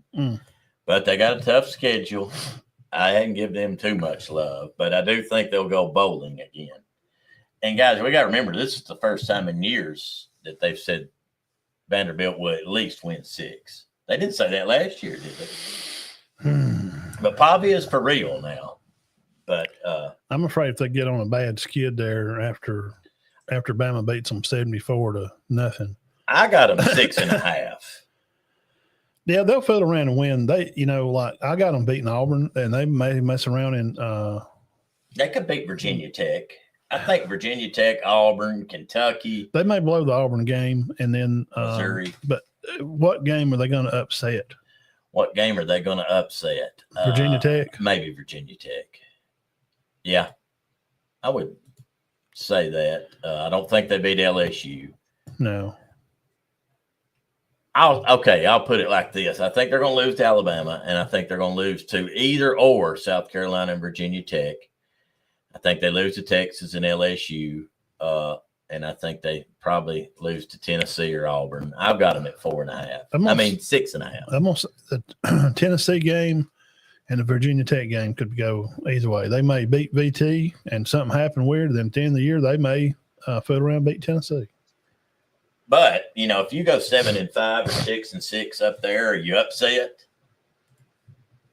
I mean, are you upset as a fan, Benton, if you had another winning season? I don't know. I got them anywhere from 5-7 to 7-5. You don't think is there any way they go 8-4? No. Their defense is really good. They'll have to beat Bama, LSU, or Texas to get in that 8-win group. Yeah, I'm not convinced that they can beat Virginia Tech on the road at night. I mean, Virginia Tech's got like 16 players coming back. 16. Yeah, I would say they had 21 last year, but they didn't play well. Yeah. But I think they will this year. Well, they also have James Hetfield standing in the middle of the field and Metallica playing Enter Sandman when they come out. I mean, how do you lose to that? Do you think Vanderbilt goes bowling? Good chance. Yeah, I'll give them that. But I don't think Tennessee or Vandy is going to be great. I think Georgia's going to be good, very good. So Vandy had one of their better years last year, right? Yeah. They opened up at home against Virginia Tech and beat them 34-27 overtime. So going to Virginia Tech night game, that's going to be tough. Then they ended up losing to Georgia State. Yeah, and Missouri. See, Missouri was pretty they were pretty good last year. They went to 2 overtimes with Missouri. Then they beat Bama, Kentucky, and Ball State. I mean, beat Auburn, beat Georgia Tech. I mean, and if you take a look at Virginia Tech's losses last year, they lost to Miami. Barely. They lost the first one to Syracuse. They lost a 10-point game to Clemson, and they lost to Duke by 3. They beat Georgia Tech and Virginia Tech. I don't know, guys. We got them possibly beating 2 teams out of the SEC, possibly. I don't know. I mean, I'm just throwing this out there. Well, we did way out. Is Virginia Tech getting this playoff? Well, I did this last year with them, and they completely let me down, so I'm not doing it again. Because I poured into them. They let me down. They had 21 starters. They had the most starters in the country. I know, and they let me down as bad as old dude from Oklahoma State, tailback.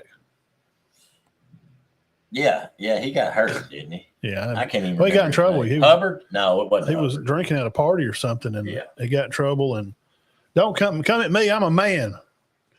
I'm 36. Don't get on my players. I'm a man. You come at me. You don't come at my kids. He got the longest tenured coach. He's got to be the longest tenured coach in the country right now. He's been hanging around. Well, no, the guy at Iowa. Stoops has been in Kentucky a while too. The guy at Iowa's been there for. Dude, he was the coach at Iowa when I was working at Inland. If that tells you. The guy at Boise State too.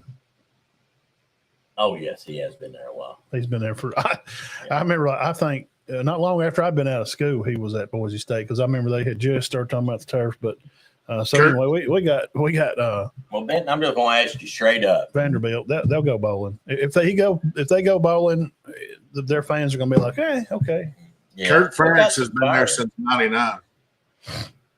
Well, I'm going to ask you something, and just be honest with me. I'm not going to call you a homer. Is Kirby Smart the best coach in college football? Oh, man. I mean, people would say it would either be him, Sarkisian, maybe Freeman. Freeman's getting some love now. I mean, Marcus Freeman's getting some love. Well, Franklin, nobody will put Franklin in there. Mentally, then why is he though? That's why I don't. If mentally, he is the best.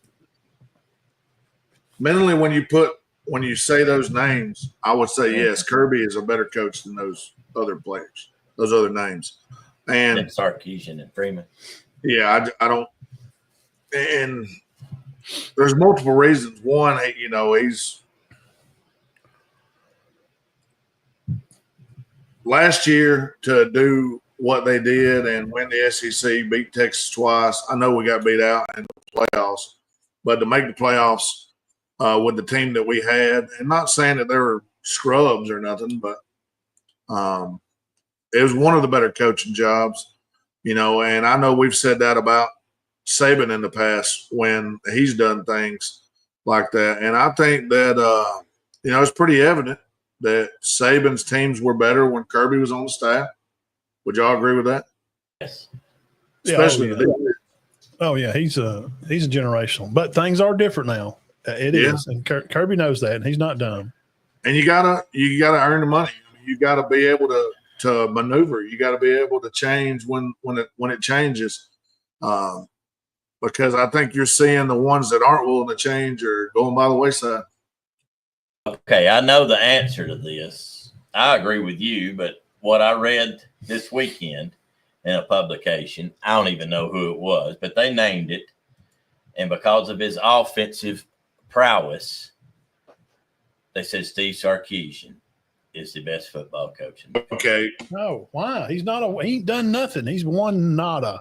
He ain't even played a They top. said if you give him the players. He's got the players. If you give him the best team, they say there's no doubt he's going to win it with his play call. That's bullshit. All right, what about Ryan Day? Is Ryan Day the best coach in the country? Well, okay, let's define head coach, because being a head coach is being able to hand out duties to your hiring good assistants, which Saban was the best. He hired the best assistants. Uh-huh. Does that mean Saban's the GOAT?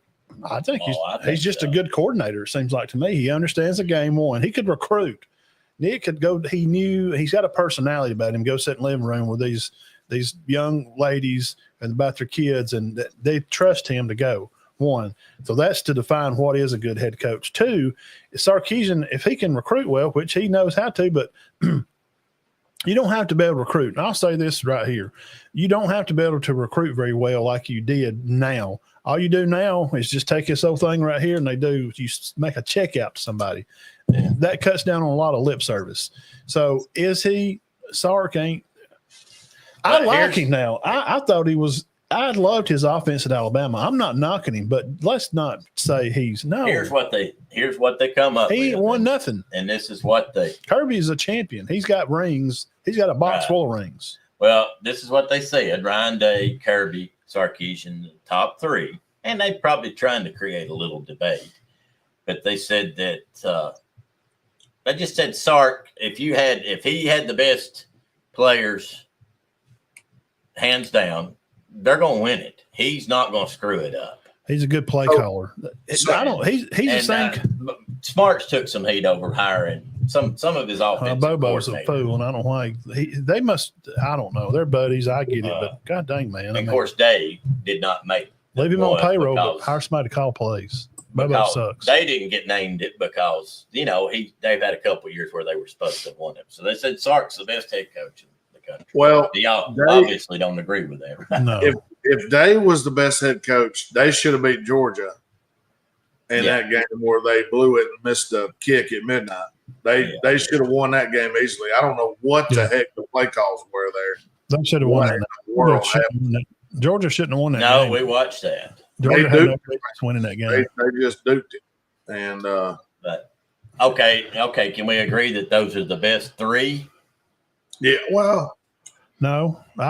Look, man, there's got to be something left to accommodate a guy that is still out there recruiting and is still, putting. I would put Lane Kiffin up there. At least he is recruiting and trying to bring in guys to build a program. Ole Miss ain't really never been nothing. Anybody, if they're 45 and older, they don't even 57. They don't 55. If you're not my age or older, you don't even know that Eli Manning played there. No, I know. Okay, so there's nothing ever been through there. I would put Lane on the list. So what if you can drive? It's like showing up at a drag race with a Lambo, and that's what Texas does. They show up to get these recruits with Lambos, and it don't work for everybody. But can you really?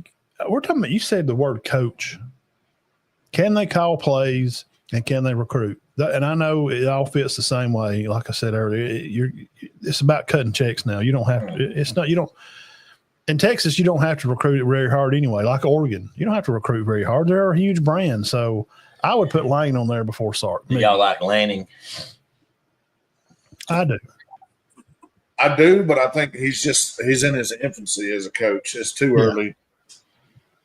In 10 years, he'll have won within 5 years. Y'all like Freeman? I do like Freeman. I like Freeman. Something seems fake about him. I don't know what it is. They seem to turn the corner since he's. Well, it's because football's different now, man. Yeah. You can't idle up players, and they get to play their poo-poo Catholic church schedule, and what they don't have to play nobody like Texas don't. How about Mr. Sweeney? Dabo Sweeney. He was not on that list, but he's done a great job. He's a champion, a 2-time champion. Yeah, he's a hometown guy. Yeah, sure. Dabo's a good coach. He's a little quirky. He's a little weird, but he had a roommate with Scott Wright. Shout out Scott at the Post Herald. We love you, brother. But Dabo's a little quirky, but he's an old guy. He's kind of like I am, hanging out with young kids. You get in the room like, hey, what's going on, man? Can you dance like me? Yeah. Doing the robot, and he's just and that's just his personality. Yeah, Sweeney's a good coach. Heupel was on that list. Oh, he ain't done nothing, man. They got away with 70. The only game he's prosperously won that even give him any notoriety was at home to beat Alabama, and they had about 74 holding plays that they missed. Well, I mean, Sweeney and them were on the list. But the best coach it's true, Birge. The freaking Valves was holding the shit out of Bama that night. They were killing us. They didn't hold 60. That was a pretty lopsided 17-6 was the penalty call. And I'm sorry now. I'm not being a homer, but that little interference call on Kool-Aid at the end was ridiculous. Oh, that's cheesy, man. We know what's going on. That's okay. But Alabama didn't have to give up 2 40-yard plays. That's right. No, that's on them. That's on coaches. But what about Kyle Whittingham? At Utah, he's good. Yeah, he's a good coach. Kansas State's coach is a good coach too. The old man. I don't know who it is now. Used to be Snyder. I think he's gone now. Yeah, they do it. Oh, they say he's the best coach ever. Now Snyder. I'm serious. Yeah. He's a like Bear Bryant style. Because they said that he built what he came into. They were terrible. He turned it into something. Yeah. Kansas State was by Bill Snyder. Now, I can appreciate a guy like what's his name at Mississippi State, Levy. Mm-hmm. Him and Dan Lanning and Heupel and Lane and Beamer and Billy the Kid. I know Napier. Now y'all don't drown me on that. Those 5 guys I just named, those are some names that don't even say Nick Saban. Those days are over. No, none of those guys are ever going to win 6 national championships. Never. It's not going to happen. I'm sure when Bear did it, it's like, well, I'll tell you what, when Bear did it, that nobody ever did again to Bear. Well, Saban figured it out, and he come in, he had a great staff, and he did, and he dominated college football for nearly a dozen years. But those 5 guys, those are all really good coaches to keep eye on, and I would say that all of those guys at some point, the younger, they're going to win one sometime. Yeah. It's not going to be long. Will probably win one at some point. He's got a head start. Yeah. Program. He does have one. And he has won one as a quarterback. Yes, he has. So is Lane. Yeah, that's true. He has. Lane Kiffin took Blake freaking Sims. Let's remember that. And I like Blake. He's a good young man. Mm-hmm. They went to playoffs. Yeah, I didn't think they were great. They were not going to win it, but he took Blake Sims and beat a bunch of teams probably Bama shouldn't have beat. So, yeah. I don't think that that's just somebody's opinion. As good as my butthole is Yeah, yours. I mean, it was interesting. I found it interesting. And what about Matt Campbell? Who? Matt Campbell, Iowa State. Yeah.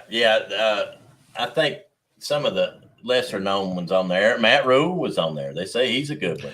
Well, he could. Nebraska. Yeah, that could be. I mean, it was just a list of about 15 coaches. They're better than average. That's a high possibility. But those guys I named from Heupel, Lane, or Sark, or Billy the Kid, or Beamer, those are prominent young coaches that are coming up in the league. And hey, look, guys, they're having to come up in this new era of learning about how to budget buying players. Right. Because you got to see what you need. Then it's kind of like playing the game. Do you ever play that Ultimate Team Birge on the NCAA? He gone. That Birge gone? It cut off. Oh, okay. Had internet. All right. Had internet. Sorry, Ben. But there's young guys Yeah. that we have out there that's going to be part of the landscape for college football. And it's to prioritize your money. It's tough. It's not as easy as it was even 5 years ago. It's very tough. You have to have a general manager. Right. A shout out to Courtney Morgan down in Alabama. He has been smoking the trail. This recruiting has been super high. Bama's been super big in their recruiting stuff. And so I was just saying, Birge, that he's down on the practice field. He had to move. Oh, okay. He had to go get him a drink there machine. He goes all over. They run him out of the office. Kirby's having a meeting up there. They turn the lights out on. They turn the lights out on. They watching film. They ain't doing nothing. They probably out on the lake like every other college football coach this week. But I think a lot of those young guys it's not going to be the same way as it was with Nick and Lou Holtz, or even Dabo in his early times, winning championships here early. Jim Harbaugh, he finally got one. So he did. Those guys are far and few between, but you see Jim run off. So now we'll finish it with this. Dean started it. Is Kirby is he the GOAT in the country? Possibly. Well, I'm a Michael Jordan fan. I think rings matter. I like Kirby just right straight off the bat. I like how he coaches. And he has said on numerous podcasts, guys, this is a different way. You'll run kids off because he's an old hard ass. Mm-hmm. He is, man. Kirby's going to go out in that field and get after them. Oh, he gets in their face. And he'll run their ass off if they want to come out there and poke it around. But you just can't. And he's trying to find a way to be the Saban kind of style that he mentored with. This is the guy. This is his pawpaw, sort of. I mean, they spend summers and days together. Pawpaw Nick, I love Kirby's demeanor on the sideline. Yeah. He's really into the game, but he's not like really acting crazy. Yeah, he's always fooling that visor.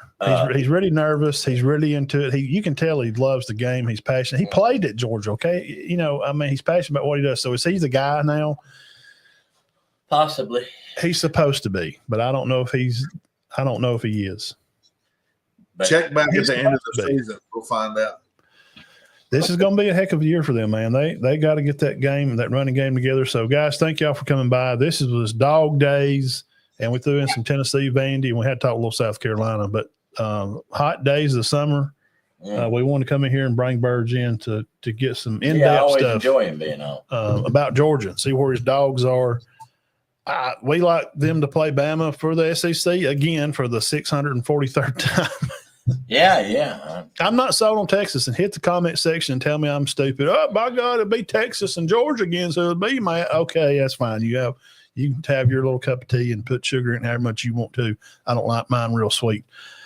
I like the Tide to play Georgia for the SEC. And I like maybe Georgia to beat them over there in the season and then come back and Bama beat them for the SEC. And Georgia will be the 24 champs and Bama would be the 25 SEC champs. Maybe one of them will throw the game in the regular season. I don't think Kirby's going to do that. No, that don't go on. I mean, people will tell you it does. I don't believe it. No, Coach has got too much pressure. No, out here throwing ball games. There may be some baseball stuff here and there, maybe a little play here and there. And the refs I play 162 games. The refs do. I don't care what you say. The refs do they can change the outcome of games. And I just subconsciously, They may do it, but I think there's a big part of people that do. oh yeah, I'm sure. So y'all come back next week, the week after next. This is the 4th of July weekend. Happy Independence Day to the country. Shoot your fireworks and don't shoot no bottle rockets in nobody's eye. It's not fun. And we get to celebrate. Bottle rocket war, 8:30. 8:30 to my house tomorrow night. Cooking, having hot dogs and homemade ice cream. I never did get involved. I was at one time and they were doing that, and I'm like, guys, why are we doing this? Yeah, I did it once. We did it down here at the boat docks over here in the center, kind of running around over behind the Yeah, Martin, shot each we were other. shooting them at each other. Somebody got hit right in the corner of the eye, and it bruised his eye. It bloodied his eyeball, and we quit. So, but yes, the independence of the nation. We broke away from a king to have our own country, and we can all be proud of that and be proud to be Americans. And if you don't like it, then move somewhere else. If you want to go live under a king or live under tyranny, if you don't like living in the land, they say we do. So.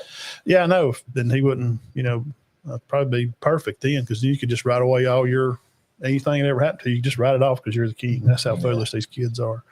They're just narrow-minded people, and that's okay. Everybody's got their own minds, but I don't agree with. So y'all enjoy your 4th of July and your firecrackers. Birds, don't eat too many beans on 4th of July. I probably will. I don't know what I'm going to eat. I'm going to work 4 days this week, and I'm going to take 5 off. Oh, really? Yeah.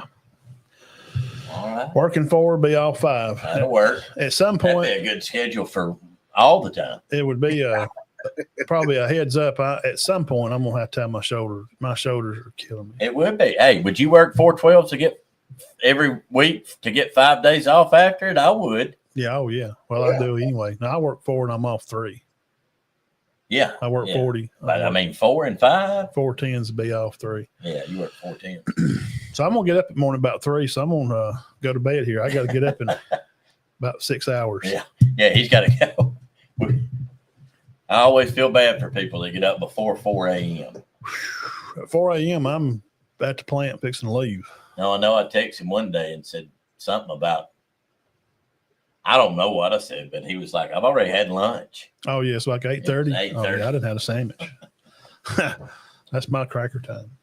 Y'all have a good week. Benton, good to see you, man. Yes, sir. Always. We'll see y'all here.